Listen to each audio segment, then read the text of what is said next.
আজকে আমি যে বিষয়টি নিয়ে আলোচনা করব সেটি হচ্ছে সি প্রোগ্রামিং ল্যাঙ্গুয়েজ। তো সি প্রোগ্রামিং ল্যাঙ্গুয়েজ নিয়ে আলোচনা করার আমার মূল উদ্দেশ্য হচ্ছে যে বাংলাদেশে যখনই কেউ কম্পিউটার সায়েন্সে পড়তে চায় অথবা সিএসসি পড়তে চায়, তো সিএসসি পড়ার পিছনে যেই প্রোগ্রামিং ল্যাঙ্গুয়েজ প্রথমে আসে সেটা হচ্ছে সি প্রোগ্রামিং ল্যাঙ্গুয়েজ, যেটাকে অনেকে সাবজেক্ট হিসেবে চিনে স্ট্রাকচার্ড প্রোগ্রামিং ল্যাঙ্গুয়েজ। তো প্রথমেই আমাকে আগে একটু জানতে হবে যে স্ট্রাকচার্ড প্রোগ্রামিং ল্যাঙ্গুয়েজ এই কথাটার মানে কি।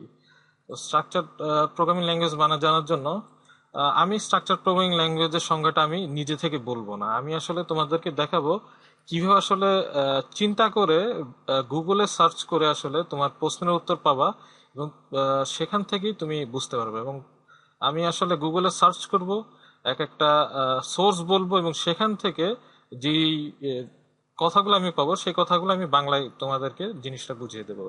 এবং বুঝিয়ে দিয়ে আমি আসলে তোমাদেরকে এই জিনিসটা প্র্যাকটিস করাবো যে কিভাবে আসলে গুগলকে ব্যবহার করে তুমি প্রোগ্রামিং ল্যাঙ্গুয়েজ শিখতে পারো।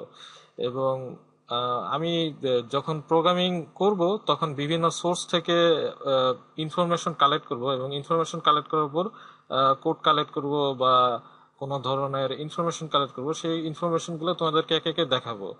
দেখানোর পর তোমাদেরকে দেখাই দিব যে আসলে তুমি চাইলেই কারো হেল্প ছাড়াই খুব সহজে নিজে জাস্ট ইন্টারনেট ব্যবহার করে কম্পিউটার কানেক্টেড জিনিস ব্যবহার করে ইন্টারনেট ব্রাউজ করে করে কিন্তু প্রোগ্রাম শিখতে পারো।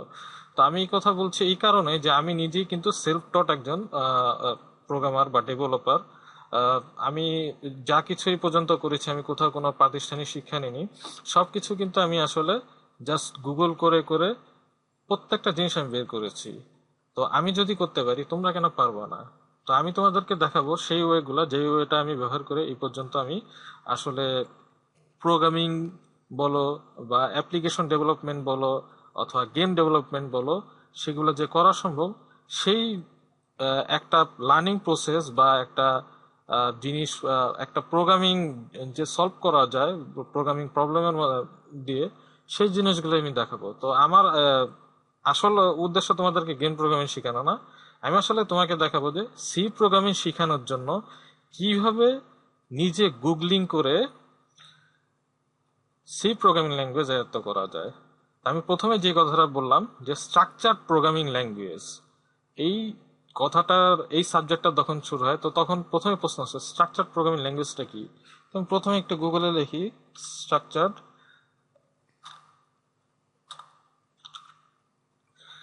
Structured programming language. তো এখানে দেখা যাচ্ছে যে উইকিপিডিয়ার যদি আমি পাতাটা দেখি তাহলে কিন্তু আমি স্ট্রাকচার প্রোগ্রামিং ল্যাঙ্গুয়েজ সম্পর্কে কিছুটা ধারণা পাবো। তো এইখানে ব্লা বা structure programming language, programming paradigm, Intuit, inform অনেক কিছু লেখা আছে। তো এই কথাগুলোকে আমি একটু আমার মতো সহজ করে আমি তোমাদেরকে ব্যাখ্যা করি। তো স্ট্রাকচার প্রোগ্রামিং ল্যাঙ্গুয়েজ আসলে প্রোগ্রামিং প্যারাডাইম। এখন কথা হচ্ছে যে প্রোগ্রামিং মানে সবাই আমরা জানি প্রোগ্রামিং, বাট প্যারাডাইম কথাটা কি? প্যারাডাইম কথা নাথিং মোর দেন এ মডেল। প্যারাডাইম মানে হচ্ছে মডেল, তার মানে প্রোগ্রামিং প্যারাডাইম মানে হচ্ছে কিছুই না, প্রোগ্রামিং প্যারাডাইম হচ্ছে প্রোগ্রামিং মডেল। তো স্ট্রাকচার প্রোগ্রামিং হচ্ছে এমন একটা প্রোগ্রামিং মডেল যার মধ্যে subroutine, block structure, for loop, while loop এগুলার এক্সটেন্সিভ ব্যবহার মানে প্রচুর ব্যবহার করা হয়। এখন কথা হচ্ছে সাবরুটিনটা কি? সাবরুটিনটা মানে হচ্ছে আসলে ফাংশন অথবা মেথড, এইগুলো ব্যবহার করা হয়। ব্লক স্ট্রাকচার, ব্লক স্ট্রাকচার যাই হোক, আমি ব্লক স্ট্রাকচার সম্পর্কে ইন ডিটেল বলতে যাচ্ছি না, কারণ এটা আপাতত তোমাদের না জানলে চলবে। তো তোমরা আপাতত এই তিনটা জিনিস জানো যে subroutine, for loop, while loop এইগুলা ব্যবহার করে যে ল্যাঙ্গুয়েজ প্রোগ্রামিং মডেল ব্যবহার করে তাকে স্ট্রাকচার প্রোগ্রামিং ল্যাঙ্গুয়েজ বলে। তো সি হচ্ছে এমন একটা ল্যাঙ্গুয়েজ যেটা হচ্ছে স্ট্রাকচার প্রোগ্রামিং ল্যাঙ্গুয়েজ। এটা যখন আমি সি কোড লিখবো তখন তোমরা দেখবা যে এর মধ্যে তোমরা ফাংশন পাবা, এর মধ্যে ফর লুপ পাবা, এর মধ্যে হোয়াইল লুপ পাবা। আর একটা প্রোগ্রামিং ল্যাঙ্গুয়েজ তোমাদেরকে পড়ানো হবে সেটা হচ্ছে অবজেক্ট ওরিয়েন্টেড প্রোগ্রামিং ল্যাঙ্গুয়েজ।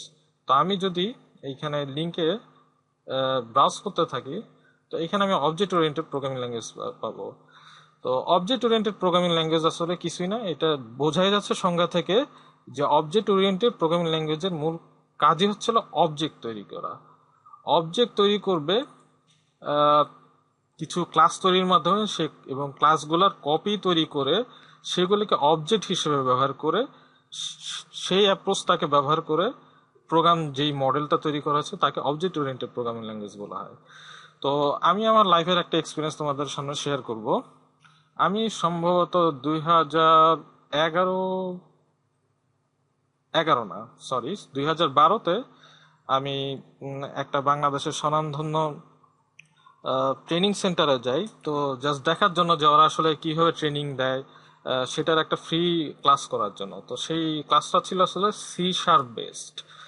তো সেইখানে যিনি ক্লাস নিচ্ছিলেন, তো তিনি ওই প্রতিষ্ঠানে সম্ভবত প্রোগ্রাম ম্যানেজার ছিলেন। তো ওনার কথাবার্তা আমার খুবই পছন্দ ছিল। তো উনি কিছু প্রশ্ন করলেন। তো যেই প্রশ্ন, ওখানে অনেক ধরনের স্টুডেন্ট বা প্রফেশনাল লোক ছিল। কেউ আহ, ঢাকার বাইরে থেকে এসেছে, কেউ বুয়েট থেকে এসেছে, কেউ বা আবার বিভিন্ন সফটওয়্যার প্রতিষ্ঠানে চাকরি করে, এমনও মানুষ ছিল। তো সেখানে উনি প্রশ্ন করলেন যে স্ট্রাকচার প্রোগ্রামিং ল্যাঙ্গুয়েজ কি, অবজেক্ট ওরিয়েন্টেড প্রোগ্রামিং ল্যাঙ্গুয়েজ কি। তো এই কথাটা যখন জিজ্ঞেস করা হলো, ওখানে কিন্তু সিএসসি স্টুডেন্ট ছিল, তারা কিন্তু আসলে প্রকৃতপক্ষে এই প্রশ্নের উত্তর দিতে পারেনি। এবং আরো প্রশ্ন জিজ্ঞেস করা হলো যে আমরা কেন অবজেক্ট ওরিয়েন্টেড প্রোগ্রামিং ল্যাঙ্গুয়েজ বেশি ব্যবহার করি, তো সেটারও উত্তর দিতে পারেনি। তো এই যে উত্তর না দিতে পারা, এই উত্তর না দিতে পারা মানে হচ্ছে কি যে আমার কি কি লস হবে এই উত্তর না দিতে পারলে। এটা উত্তর না দিতে হলে এমন হতে পারে যে আমি যদি কোনো জায়গায় জব ইন্টারভিউ যাই, সেখানে যদি আমাকে ইন্টারভিউ যদি এই ধরনের প্রশ্ন করে আমি যদি না পারি, তখন সে ডেফিনেটলি কিন্তু আমাকে চাকরি দিবে না।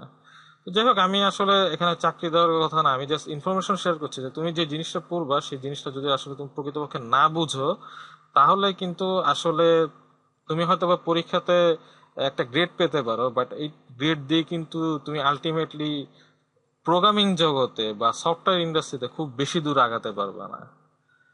তোমাকে যেই কাজই করো না কেন সেই বিষয়ে তোমার একটা স্বচ্ছ ধারণা থাকতে হবে। তো যাই হোক, আমি অবজেক্ট ওরিয়েন্টেড প্রোগ্রামিং নিয়ে বেশি কথা বলবো না, কারণ আমার অবজেক্ট ওরিয়েন্টেড প্রোগ্রামিং নিয়ে মূল বিবেচ্য বিষয় না। আমার যেটা বিবেচ্য বিষয় সেটা হচ্ছে স্ট্রাকচার প্রোগ্রামিং ল্যাঙ্গুয়েজ। তো স্ট্রাকচার প্রোগ্রামিং ল্যাঙ্গুয়েজ হচ্ছে এমন একটা প্রোগ্রামিং প্যারাডাইম যার মধ্যে সাব রুটিন বা ফাংশনের ব্যবহার করা হবে এবং ফর লুপ, হোয়াইল লুপের ব্যবহার করা হবে। তো আমি স্ট্রাকচার প্রোগ্রামিং সম্পর্কে জানতে পারলাম। দেখো, সি যে প্রোগ্রামিং ল্যাঙ্গুয়েজ সেটা আমি ব্যবহার করব। তো সি সম্পর্কে আমাদের একটু ইতিহাস জানা দরকার। তো সি যদি আমি লিখি, তো সি সম্পর্কে আমি দেখতে পাবো যে উইকিপিডিয়ার যদি আমি পেজ দেখি, তাহলে আমি সির ইতিহাসটা জানতে পারবো। তো সি আসলে তৈরি করেন আমেরিকান বিজ্ঞানী ডেনিস রিচি। এবং ডেনিস রিচি যখন বেল ল্যাবে কাজ করতেন, এই যেখানে লেখা আছে, বেল ল্যাবে যখন কাজ করতেন, তখন কিন্তু তিনি আসলে সি ল্যাঙ্গুয়েজটা তৈরি করেন। তো আমাদের দেশেও কিন্তু অনেক লোক আছেন যারা বেল ল্যাবরেটরিতে কাজ করেছেন। তো একজন পরিচিত একজন লোকের নাম বলি, যাকে আমরা সবাই চিনি। তিনি হচ্ছেন প্রফেসর মোহাম্মদ জাফর ইকবাল। তিনিও কিন্তু বেল ল্যাবরেটরিতে কর্মরত ছিলেন। তো যাই হোক, সেখান থেকে সি ল্যাঙ্গুয়েজ ডেনিস রিচি তৈরি করেন, এবং ডেনিস রিচি কিছু বছর আগে মারা গেছেন, সেটা ডিসেম্বরের 2011। তো এই ছিল সি এর মোটামুটি ইতিহাস। তো পরবর্তীতে আমি যে জিনিসটি দেখাতে চাচ্ছি যে আসলে আমি যে সি চালাবো বা সি যে আমি আমার কম্পিউটারে যে আমি রান করব, তার জন্য আমার কি কি প্রয়োজন সেটা আমাকে একটু জানতে হবে। তো সি চালানোর জন্য প্রথমে আমি গুগলে যদি সার্চ দিব যে সির জন্য আসলে কিছু আমার ইনভায়রনমেন্টাল সাপোর্ট দরকার। ইনভায়রনমেন্টাল সাপোর্ট মানে কি, সাপোর্টিং সফটওয়্যার দরকার। যেমন আমি যদি MP4 ফাইল চালাতে চাই, তাহলে নিশ্চয়ই আমার একটা ভিডিও প্লেয়ার থাকতে হবে। ফর এক্সাম্পল, আমার ভিএলসি প্লেয়ার থাকতে হবে, নাহলে কিন্তু আমি MP4 ফাইল চালাতে পারবো না। আমার যে কোনো একটা মিডিয়া প্লেয়ার থাকলে আমি MP4 ফাইল চালাতে পারবো। ঠিক সেরকম সি ফাইল চালানোর জন্য আমাকে একটা সাপোর্টিং সফটওয়্যার দরকার। তো কিছু কিছু সাপোর্টিং সফটওয়্যারের নাম আমি বলছি যেগুলা প্রায় ব্যবহার করা হয়। তো আমি একটা লিখছি, ডেভ C++, যেটা আমি আসলে ব্যবহার করব। তো সেটার আমি লিঙ্কটা দেখিয়ে দিচ্ছি, যে এখানে ডেভ C++, গুগলে সার্চ করার পর sourceforce.net-এর যে সাইটটাও, সেখান থেকে ডাউনলোড বাটনটা টিপ দিলেই একটা সফটওয়্যার তৈরি হয়ে যাবে। তো এইখানে একটা দেখার বিষয় হচ্ছে যে Dave C++, PDM, GCC, something something লেখা। তো এইখানে এত কিছু লেখা, এটার একটু ব্যাখ্যাটা আমাকে জানতে হবে এই কারণে যে আমি যদি একটা জিনিস দেখলাম, জাস্ট দেখলাম, কিন্তু তার ভিতরের জিনিস জানলাম না, এটা কিন্তু আসলে প্রোগ্রামিং এর উদ্দেশ্য না। আমার পরীক্ষায় একটা গ্রেড পেয়ে গেলাম, এইভাবে কিন্তু তুমি বেশি দূর যেতে পারবে না। তুমি A+ পেলা মানেই যে তুমি সি ল্যাঙ্গুয়েজ শিখে গেছো, বাট এমন ধারণা করাটা ভুল। এর কারণ হচ্ছে যে এইখানে যেই জিসিসি কথাটা আছে, এই কথাটা কিন্তু একটা প্রোগ্রামিং রিলেটেড একটা জিনিস। তুমি যদি আজকে জেনে যাও, তাহলে ভবিষ্যতে যখন জিসিসি কথাটা দেখবা, তখন এটা যদি তোমাকে কেউ জিজ্ঞেস করে বা তুমি যখন কাজ করতে চাই জিসিসির প্রয়োজনীয়তা পড়বে, তখন কিন্তু তুমি জিসিসি জিনিসটা জেনে যাওয়ার কারণে কিন্তু তুমি এটা অ্যাপ্লাই করতে পারবা। তো জিসিসিটা আমি গুগলে সার্চ দেই, আমি জিসিসি কিন্তু জানি, কিন্তু আমি গুগলে সার্চ দিচ্ছি এই কারণে যাতে আমি কোনখান থেকে জিনিসটা বের করছি সেটা তোমরা জানতে পারো। তো এখানে আমরা দেখতে পাচ্ছি গালফ কর্পোরেশন কাউন্সিল, এটা কি GCC? Gulf corporation cooperation council লেখা। তো গালফ কোঅপারেশন কাউন্সিল জিসিসি, যেটা আমি সেটা না খুঁজছি না, আমি ডেফিনেটলি খুঁজছি হলো নু কম্পাইলার কালেকশন। তাহলে জিসিসি মানে হচ্ছে নু কম্পাইলার কালেকশন। তো আমরা যে সফটওয়্যারটা চালাবো সেটা চালানোর জন্য আমাকে একটা কম্পাইলার প্রয়োজন, যেটাকে আসলে সি এবং C++ এই ল্যাঙ্গুয়েজটা আমার কম্পিউটারে চালানোর জন্য সহায়তা করবে। যেমন আমি ভিএলসি প্লেয়ারের মধ্যে কিন্তু MP4 ফাইল চালাতে পারি, তাহলে কি MP4 চালানোর জন্য আমার ভিএলসি ফাইল সফটওয়্যার লাগবে, মিডিয়া প্লেয়ার লাগবে। ঠিক সেরকম C বা C++ চালানোর জন্য আমাকে একটা কম্পাইলার লাগবে, যার কাজ হচ্ছে হলো সি ল্যাঙ্গুয়েজটাকে কম্পিউটারের বোঝার জন্য যা যা করার দরকার সে সেটা করবে। সেটা কম্পিউটারকে, মূল কথা হচ্ছে তোমার প্রোগ্রামটাকে কম্পিউটারকে বোধগম্য করানোর কাজটাই হচ্ছে কম্পাইলারের কাজ, মোটামুটি এরকমই বলা যায়। তো এর জন্য একটা সাপোর্টিং কম্পাইলার লাগবে, এবং তার সাথে ডেভ C++ একটা কোড এডিটর বা টেক্সট এডিটর হিসেবে ব্যবহার করবে, যার মধ্যে কোডগুলো আসলে খুব সুন্দর কালার, বিভিন্ন কালারের মধ্যে হাইলাইট করা থাকবে, এবং কোডগুলো আসলে মোর রিডেবল করার জন্য ডেভ C++ হেল্প করবে, যেটাকে আমরা টেক্সট এডিটর বা কোড এডিটর হিসেবে বলি। তো ডেভ C++ ব্যবহার করতে পারবো। আরো যেটা অনেকেই বিভিন্ন ইউনিভার্সিটি ব্যবহার করে সেটার নাম হচ্ছে টার্বো সি। তো আমি এখানে টার্বো সি ব্যবহার করব না। আরো একটা যেটা ব্যবহার করা হয় সেটার নাম হচ্ছে কোড কোড ব্লক।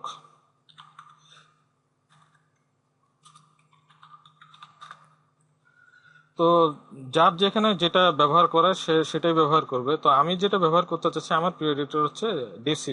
তো প্রিয় এডিটর কেন সেটার আমি ব্যাখ্যা দেই।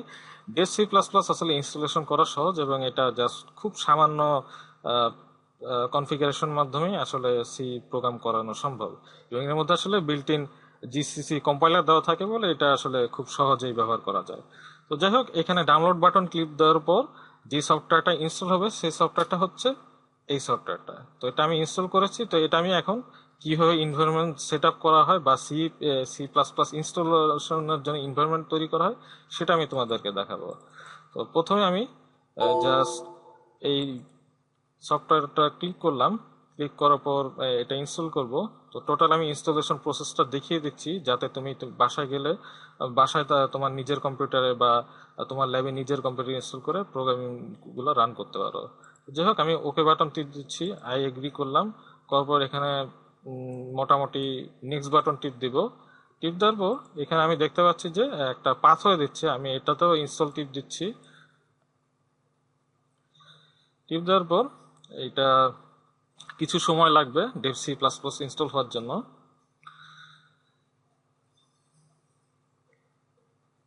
ওকে, এটা ইনস্টল হতে হতে আমি আরো একটা জিনিস তোমাদেরকে দেখাতে চাই। তো আমি আসলে যেই সিলেবাস বা যেই রেফারেন্সটা ব্যবহার করব সেটা হচ্ছে টিউটোরিয়ালস পয়েন্ট। তো টিউটোরিয়ালস পয়েন্ট সি, এই সাইটটার মধ্যে আমি যাচ্ছি।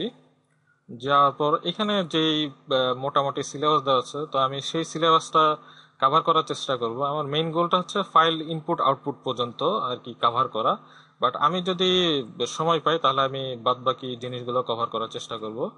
তো যাই হোক, এটা হচ্ছে আমি রেফারেন্স হিসেবে ব্যবহার করব। কারো যদি কোনো সমস্যা হয় তারা অবশ্যই এই সাইটের মধ্যে ব্যাক করে তোমরা দেখতে পারো। তো এখানে যাই হোক, আমি ইনভায়রনমেন্ট সেট আপের মধ্যে আছি। তো ওরা কিভাবে ইনভায়রনমেন্ট সেট আপ করেছে আমি সেটা না জানি, আমি জাস্ট আমার মতো যে ইনভায়রনমেন্ট সেট আপ করছি আমি সেটা নিয়ে আলোচনা করি। তো এখানে যাই হোক, রান ডেভ C++ আছে। তো ফিনিশ করার পর আমি জাস্ট ফিনিশ হলো, এবং ওখানে যেহেতু রান C++ চেক করা আছে, মানে এটা এখন আমার ডেভ C++ যে এডিটর আছে সেই এডিটরটা কিন্তু এখন কাজ করবে। তো এখানে নেক্সট টিপ দিব। এখানে বলা হচ্ছে যে আসলে আপনি কি, তুমি আসলে কিভাবে দেখতে চাও কোড, সেই আসলে প্রোগ্রামিং সিনট্যাক্স হাইলাইটার সেটা দেখাচ্ছে। আমি জাস্ট সিম্পলি নেক্সট টিপ দিচ্ছি, নেক্সট ওকে দিলাম। ওকে দেওয়ার পর এখন আমার কাজ হচ্ছে যে আমি কি করব, এইটার মাধ্যমে কিভাবে সি তৈরি করব। তো সি প্রোগ্রাম তৈরি করব। তো সি প্রোগ্রাম তৈরি করার আগে আমি আরেকটু জানি যে সি প্রোগ্রাম তৈরি করব আসলে সি শিখবো কেন, এটা শেখার আসলে আমার মেইন গোলটা কি হতে পারে।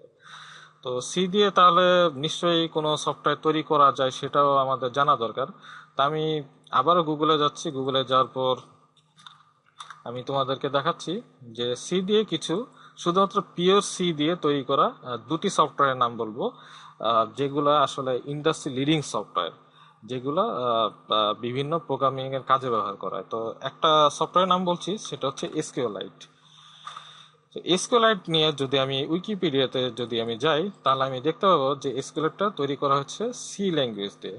এই যে এখানে লেখা আছে যে রিটেন ইন সি, এবং এটা তৈরি করা হয়েছে 2000 সালে। তো আজ থেকে প্রায় 14 বছর বা 14.5 বছর আগে রিচার্ড হিপ নামের একজন লোক সি দিয়ে তৈরি করেন, এবং এটার এই সাইটটার তৈরি, এই সফটওয়্যারটার সাইজ হচ্ছে প্রায় 700 কিলোবাইটের মতো, 699 কিলোবাইট, 700 কিলোবাইট। তো এটার যদি আমরা সোর্সের মধ্যে যাই, এসকিউএলাইট সোর্স যদি লিখি, তাহলে আমি কিন্তু আসলে দেখো আমি এখানে কিওয়ার্ডটা কি লিখলাম, এসকিউএলাইট সোর্স লেখার পর আমি সোর্স রিপোজিটরিতে গেলাম। রিপোজিটরি মানে হচ্ছে আসলে কোড যে রাখা হয় সেটার আসলে একটা জাস্ট ভান্ডার মনে করতে পারো। তো যাই হোক, এখানে আমি যদি ফাইলসের মধ্যে যাই, ফাইলসের মধ্যে যাওয়ার পর এসআরসির মধ্যে যাই, এসআরসি মানে হচ্ছে সোর্স। তো সোর্সের মধ্যে আমি যদি যাই, তাহলে এখানে আমি দেখতে পাচ্ছি যে কি কি ফাইল এক্সটেনশন আছে। তা আমি আগেই প্রথমেই বললাম যে আমি কিন্তু ফাইল এক্সটেনশন দেখে কিন্তু আমি বুঝতে পারি যে এই ফাইলের কাজ কি। যেমন আমি যদি .mp4 ফাইল দেখি, তাহলে অবশ্যই বুঝতে পারবো এটা হচ্ছে একটা ভিডিও ফাইল। আবার যদি MP3 ফাইল দেখি, তাহলে কিন্তু বুঝতে পারবো যে এটা একটা অডিও ফাইল। আমি যদি জেপিজি ফাইল দেখি, তাহলে আমি বুঝতে পারবো এটা ছবির ফাইল, তাই না? আমি যদি পিপিটি দেখি, তাহলে আমি বুঝতে পারবো এটা পাওয়ার পয়েন্ট ফাইল। ঠিক সেই রকম সি এর ক্ষেত্রে দুই ধরনের ফাইল টাইপ পাওয়া যায়, একটা হচ্ছে .c এক্সটেনশন, আর একটা হচ্ছে .h এক্সটেনশন। তো আর একটা ফাইল এক্সটেনশন হচ্ছে ইন, এটা সম্পর্কে আমি আলোচনা করছি না, কারণ এটা আমাদের আপাতত প্রয়োজন নেই। তো এইখানে যেই দুইটা ফাইল আসলে দেখতে পাচ্ছি, সেটা হচ্ছে .c এবং .h। এই দুইটা ফাইল দেখলেই, বিশেষ করে .c ফাইল যদি এক্সটেনশন দেখি, তাহলে বুঝতে হবে যে এটা অবশ্যই একটা সি প্রোগ্রাম ফাইল, তাই তো। আর এইচ তাহলেটা কি? এইচটা হচ্ছে হেডার ফাইল। তো হেডার ফাইল কি আর সি ফাইল কি, সেটা সম্পর্কে আমাদের জানতে হবে। আগে প্রথমে ক্লিয়ার করি হেডার ফাইলটা কি। তো হেডার ফাইল দিয়ে যদি আমি গুগলে সার্চ করি, তাহলে আমি কি পাই? Header file. আচ্ছা, তো হেডার ফাইল পাওয়ার পর আমি জিএনও সাইটের মধ্যে যাই। এটার উচ্চারণ অনেকে জিএনও করে, আমি কিন্তু জিএনও ইচ্ছা করে করেছি। এটার উচ্চারণ আসলে জিএনও না, অনেকে জিএনও বলে, অনেকে গেনু বলে। এটা আসলে উচ্চারণ, প্রকৃত উচ্চারণটা হচ্ছে নু অথবা নিউ। ঠিক আছে, তো কেউ আজকে থেকে জিএনউ বা গেনু বলবা না, আজকে থেকে তোমরা নু বা নিউ বলবা, এবং যারা গেনু বা জিএনউ বলে তাদেরকেও তোমরা এই ভুলটা ঠিক করে দিবা। তো জিএনও নু সাইটে যাওয়ার পর এখানে দেখা যাচ্ছে যে হেডার ফাইল আসলে এক ধরনের ফাইল, যেটা আসলে দুইটা পারপাসে ব্যবহার করা হয়। তো দুইটা পারপাসটা কি? একটা হচ্ছে হলো সিস্টেম হেডার ফাইল, যেগুলো আসলে সিস্টেমে কাজ করবে। কি সিস্টেমে কাজ করবে? অপারেটিং সিস্টেমে কাজ করবে। এই যে আমি যে কম্পিউটারটা চালাচ্ছি, এটা কোন অপারেটিং সিস্টেমে চলতেছে? এটা উইন্ডোজ অপারেটিং সিস্টেমে চলতেছে, যেটার নাম হচ্ছে উইন্ডোজ 8.1, তাই তো, ভার্সন সহ। তো আরো কিছু অপারেটিং সিস্টেম থাকতে পারে, যেমন ম্যাক ওএস থাকতে পারে, লিনাক্স থাকতে পারে, আবার মোবাইল অপারেটিং সিস্টেম থাকতে পারে অ্যান্ড্রয়েড অথবা আইওএস অথবা উইন্ডোজ ফোন, তাই না? তারপর আরো কিছু অপারেটিং সিস্টেমের নাম বলি, সোলারিচ, তাই না? তো এইগুলা অপারেটিং সিস্টেমটাই হচ্ছে সেই সিস্টেম, যেই সিস্টেমটা আসলে হেডার ফাইলটা আসলে আহ, ওই অপারেটিং সিস্টেমের সাথে কথা বলবে। কথা বলা মানে কি? যে তুমি যে একটা প্রোগ্রামিং ল্যাঙ্গুয়েজ লিখতেছো বা একটা প্রোগ্রাম করতেছো, একটা কোড লিখছো, তো এটা তো আসলে অপারেটিং সিস্টেম বুঝতে হবে, তাই না? না বুঝলে তো সে আসলে ইনপুট আউটপুট কিছুই দিবে না। তুমি চাচ্ছ যে প্রোগ্রামিং ল্যাঙ্গুয়েজে কোনো কিছু টাইপ করতে বা প্রিন্ট কোনো ইনপুট নিতে আউটপুট নিতে, তো সেটা অপারেটিং সিস্টেমে বোঝাবে জন্য যে হেডার ফাইলগুলো কাজ করে তাদেরকে সিস্টেম হেডার বলা হয়।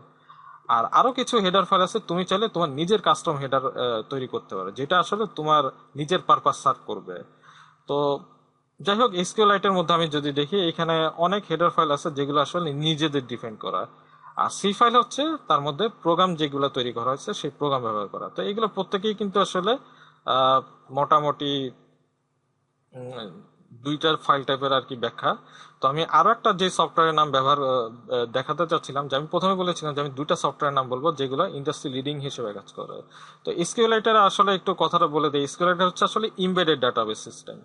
ইমবেডেড ডাটাবেস সিস্টেম যেটা আসলে তুমি মোবাইল ডেভেলপমেন্ট ব্যবহার করতে পারো। যেমন তুমি যদি অ্যান্ড্রয়েড অ্যাপ তৈরি করতে চাও, অথবা তুমি উইন্ডোজ ফোন অ্যাপ তৈরি করতে চাও, অথবা তুমি যদি স্মার্টফোন অ্যাপ তৈরি করতে চাও, তাহলে কিন্তু তোমাকে এসকিউএল ডাটা ব্যবহার করতে হবে। এবং ইমবেডেড বলা হচ্ছে এই কারণে যে তুমি চাইলে এই ডাটাবেসটা ওই ডিভাইসের মধ্যে ইমবেড করে দিতে পারো, তুমি একটা মোবাইলের মধ্যে এই ডাটাবেস ফাইলটা রেখে দিতে পারো। এই জন্য এটাকে ইমবেডেড ডাটাবেস সিস্টেম বলা হচ্ছে। তো দেখো, আমি কিন্তু এই যে এতক্ষণ ধরে কথা বলছি, আমি কিন্তু সি প্রোগ্রাম লিখতেই পারি নাই, কিন্তু এই কথাগুলো আমাকে বলতে হচ্ছে এই কারণে আসলে এই কথাগুলো প্রয়োজন। এই কথাগুলো যদি আমি না এখন জানি, আমার মনে কোনো না কোনো দিন এই প্রশ্নগুলো জাগবে, এবং এই প্রশ্নগুলো জাগা যদি আমি ক্লিয়ার না করতে পারি, তাহলে কিন্তু আমি আসলে প্রোগ্রামিং এর যে মজাটা বা প্রোগ্রামিং শেখার যে আগ্রহটা সেটা কিন্তু আমি হারাই ফেলবো। এই জন্য আমাকে যে প্রশ্নগুলো থাকবে সেই প্রশ্নগুলা গুগলে সার্চ করতে হবে, এবং সেগুলা কষ্ট করে পড়ে বা একটু রিসার্চ করে একটু দশ দুই তিনটা সাইট দেখে আমাকে আস্তে আস্তে বুঝতে হবে, এবং একটু সময় নিতে হবে। সময় নিতে হবে এই কারণে যে তুমি যখন ছোট ছিলে, যখন তুমি এবিসিডি শিখেছিলে, তখন কিন্তু এবিসিডি থেকে A to Z শিখতে কিন্তু তোমার কয়েকদিন লেগেছিল, কয়েক মাস লেগেছিল। কয়েক মাস লাগানোর কারণে কিন্তু এখন তুমি এবিসিডি কিন্তু এখন আর ভুলো না, তাই না? তো আমরা যখন ওই নতুন জিনিস দেখব, তখন সেটা নিয়ে আমাদেরকে একটা মিনিমাম সময় দিতে হবে। সময় দেওয়ার পর সেটা নিয়ে আমরা যদি একটু সময় দেই, সেগুলো নিয়ে আমরা একটু লার্নিং প্রসেস যদি অ্যাপ্লাই করি, আমরা যদি সেগুলো একটু পড়াশোনা করি, তাহলে কিন্তু আস্তে আস্তে আমরা প্রোগ্রামের যে মজাটা বা প্রোগ্রামিং এর সম্পর্কে যে আগ্রহ বা স্পিরিটটা, সেটা আমরা ধীরে ধীরে ডেভেলপ করতে পারবো। তো যাই হোক, আরেকটা আমি যে সফটওয়্যারটা দেখাতে চাচ্ছি সেটার নাম হচ্ছে এনজিনএক্স। তো এনজিনএক্স এমন একটা সফটওয়্যার, এটা হচ্ছে আসলে একটা সার্ভার। সার্ভার যাই হোক, সার্ভার এটা তোমরা জাস্ট জেনে রাখো, এনজিনএক্স এমন একটা সফটওয়্যার যেটা সার্ভার হিসেবে ব্যবহার করে। এটাও যদি উইকিপিডিয়ার লিঙ্কে যদি যাই, তাহলে আমি দেখতে পাবো যে এটা আসলে সি দিয়ে তৈরি করা হয়েছে। হুম, এটা পিওরলি সি দিয়ে তৈরি করা। এবং এটার সোর্সে যদি তুমি যাও, তাহলেও দেখতে পাবা ঠিক সেই হেডার ফাইল এবং .c ফাইল দেখতে পাবা। আচ্ছা, তো এনজিনএক্স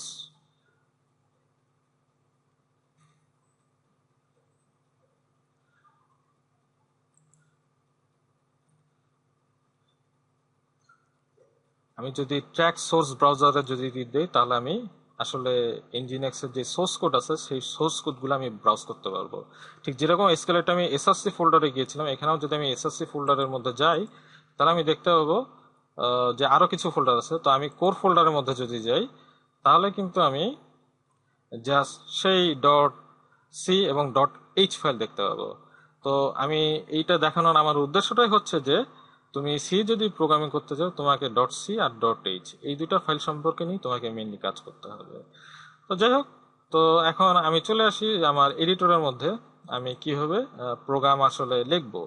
তো প্রোগ্রাম লেখানোর জন্য আমাকে প্রথমে যে কাজ করতে হবে, একটা ফাইল নিউ যাওয়ার পর, সরি, সোর্স ফাইলটি দিতে হবে। তো দেওয়ার পর আমাকে কিছু মুখস্থ কথা লিখতে হবে।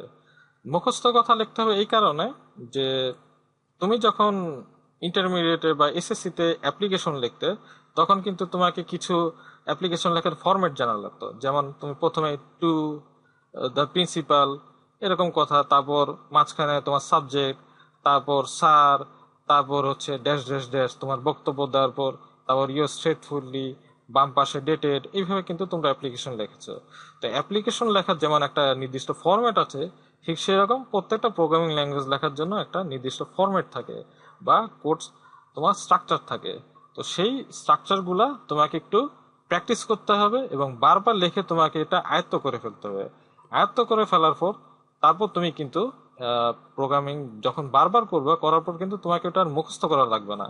একটা জিনিস যদি তুমি 10 বার লেখো বা 20 বার লেখো বা 100 বার লেখো, সেটা কিন্তু তোমার ব্রেনের মধ্যে কিন্তু এটা ঢুকে যাবে। এটা তুমি আর কখনো ভুলবা না, তোমাকে আর নতুন করে দেখা লাগবে না। তো যাই হোক, আমি যেটা বলছিলাম যে সি প্রোগ্রামিং লেখার জন্য তোমাকে কিছু মুখস্থ কথা জানতে হবে। সেটা হচ্ছে যে তোমাকে প্রথমে একটা হেডার ফাইল, আমি বলেছিলাম যে হেডার ফাইলের কাজ হচ্ছে কি, যে সিস্টেম হেডার ফাইল থাকে, সেটা কাজ হচ্ছে যে অপারেটিং সিস্টেমকে আসলে কিছু বুঝাই দেওয়া, যে কিছু ডিক্লারেটিভ ডিক্লারেশন থাকে এবং ডেফিনেশন থাকে, যেগুলোর মাধ্যমে আসলে অপারেটিং সিস্টেম বুঝতে পারে যে আসলে প্রোগ্রামটা রান করানোর জন্য কি কি জিনিস দরকার, সেগুলা আসলে ওই হেডার ফাইলের মধ্যে দেওয়া থাকে। তো আমি হেডার ফাইল এখানে ইনক্লুড করব। হেডার ফাইল মানে সিম্পলি আসলে তুমি কিছু লাইব্রেরি ইনক্লুড করবে, যে লাইব্রেরি ব্যবহার করে আসলে তুমি যে প্রোগ্রামটা লিখতে যাচ্ছ সেটা আসলে রান করানো সম্ভব। তো আমি যেই রেফারেন্সটা ব্যবহার করব, সেই রেফারেন্সের মধ্যে আমি যদি যাই, আম, সেটার মধ্যে গেলে আমি দেখতে পাবো যেখানে একটা কোড লেখা আছে। তো যে কোডটা আমি পাচ্ছি, তো সেই কোডটা হচ্ছে যে ইনক্লুড stdoi। তো আমি টোটাল কোডটাই লিখতে পারি, অথবা আমি স্টেপ বাই স্টেপ এক একটা লাইন করি এবং সেটা সম্পর্কে ব্যাখ্যা দিই। আচ্ছা, আমি টোটাল কোডটাই আমি কপি করে নিই।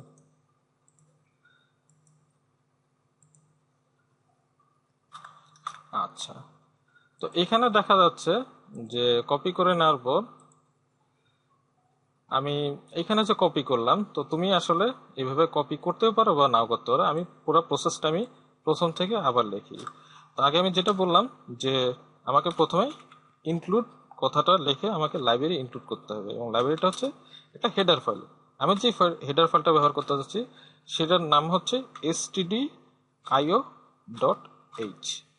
তো এটা কি, এটা হচ্ছে তোমার অ্যাপ্লিকেশন লেখার জন্য যেই টু দ্য হেডমাস্টার লেখা লাগে, অনেকটা সেরকম টু দ্য প্রিন্সিপাল লেখা লাগে, অনেকটা এই ইনক্লুড স্ট্যান্ডার্ড আইও সরি stdio.h কথাটা আসলে সেরকমই একটা ফরম্যাট, কোড লেখার ফরম্যাট।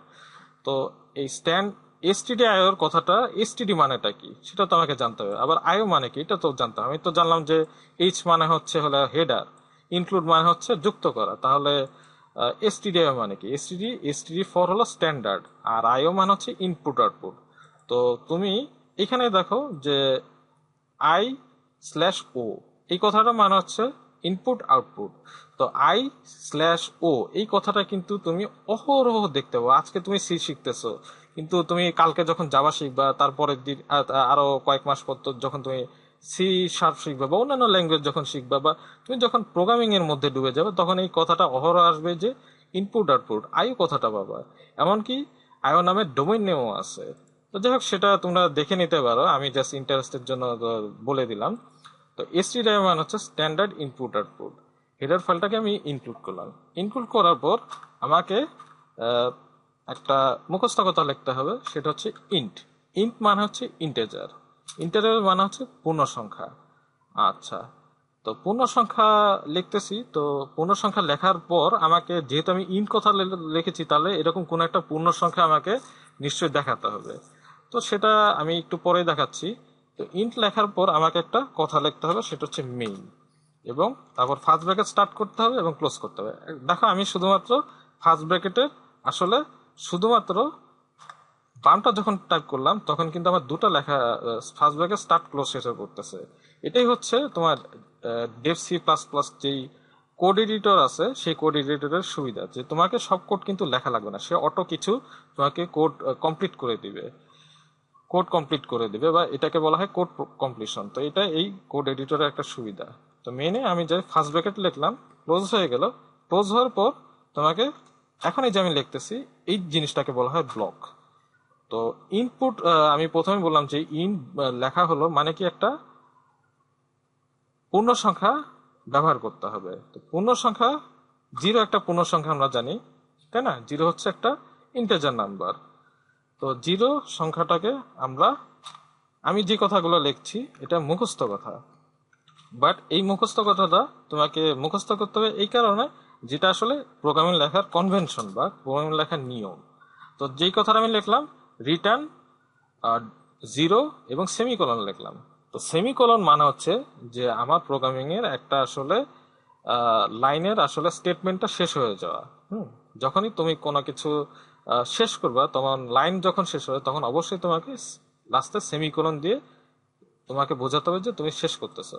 তো এই যে কথাটা লিখলাম, লেখার পর আমি একটা ফাংশন, যেই মেইন নামের যে ফার্স্ট ব্র্যাকেট বা সেকেন্ড ব্র্যাকেট ব্যবহার করলাম, এই জিনিসটা আসলে কি এটা আমাকে জানতে হবে। যখনই আমরা কোনো কিছু লিখবো, মেইন থাকতে পারে অথবা থাকতে পারে যে something something first bracket start close. তো কোনো কিছু ফার্স্ট ব্র্যাকেট স্টার্ট ক্লোজ এই থাকাটা মানেই হচ্ছে এটা একটা ফাংশন।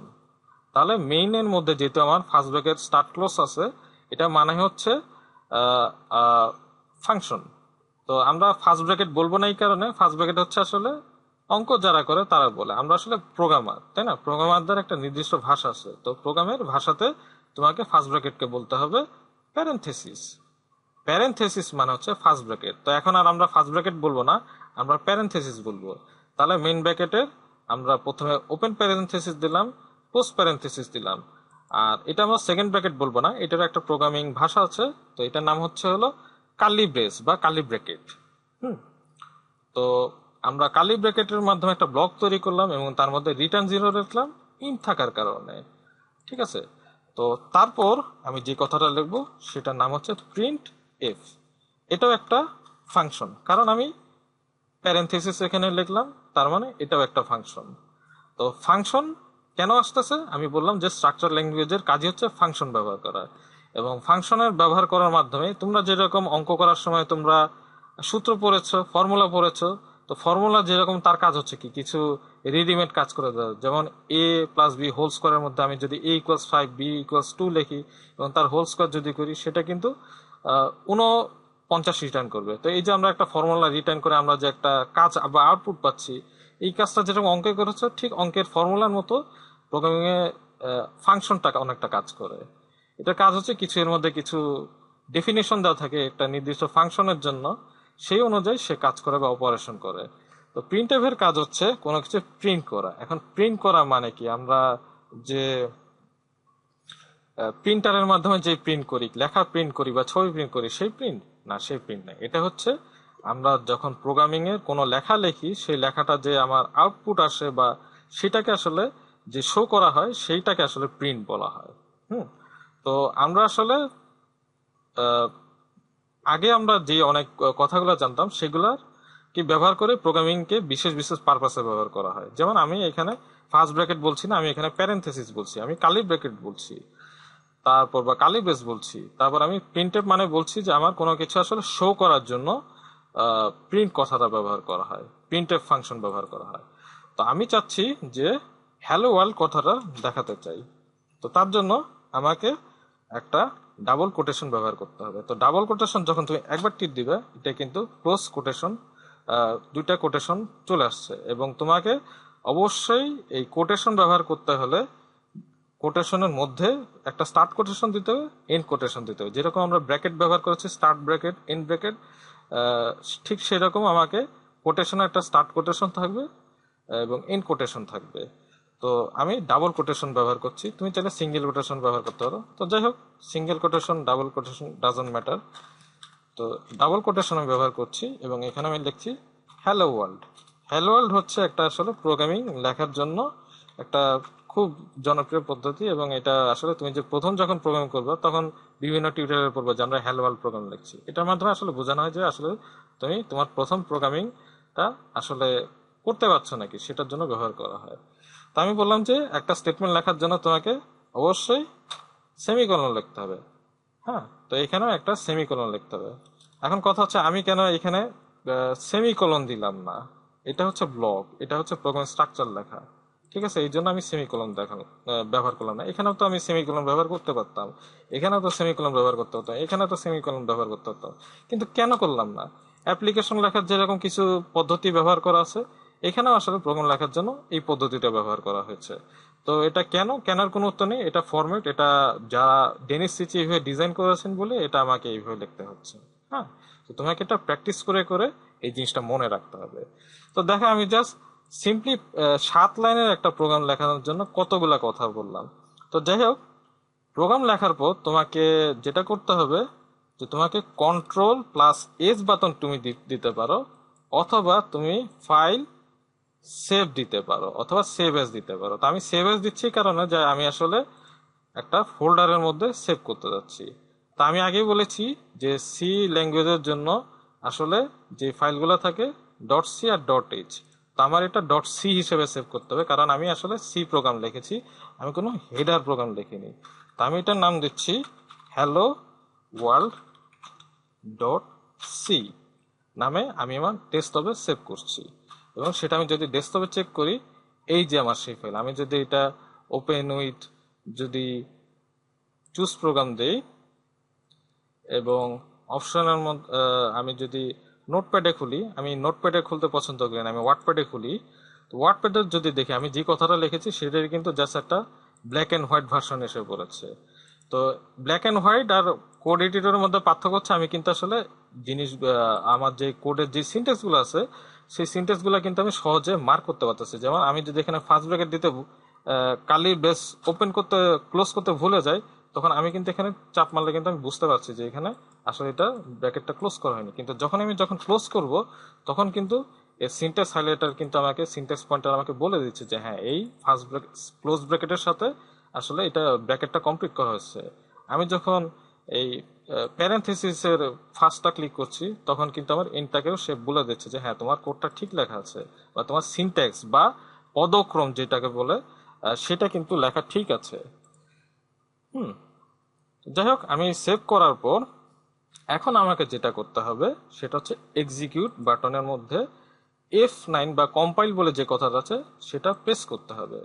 তো প্রেস করার পর এখানে আমি কিছু ইনফরমেশন পাবো।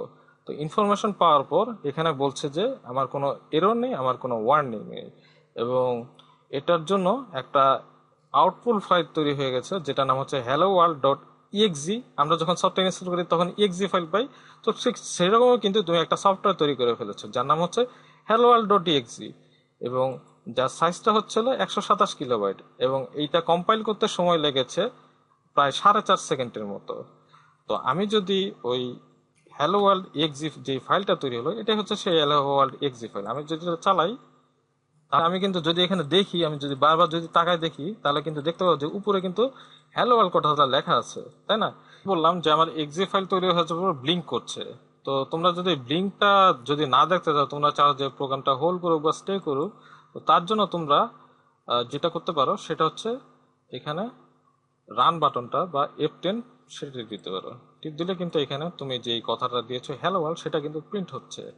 তো এই হচ্ছে কিন্তু আমার প্রথম সিতে তৈরি করা একটা প্রোগ্রাম যার মাধ্যমে আসলে আমি কোনো কিছু প্রিন্ট করতে পারছি। আমি কি প্রিন্ট করলাম, আমি কনসোলের মধ্যে, কনসোল বলছি এই কারণে যে আমার যে এই উইন্ডোটা দেখা যাচ্ছে এটাকে বলা হয় কনসোল উইন্ডো, তাই না?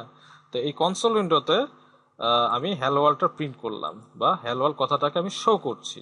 তা আমি চাইলে এখানে হ্যালো ওয়ার্ল্ড না লিখে আমি লিখতে পারি হ্যালো ফ্রম সি, তাই তো?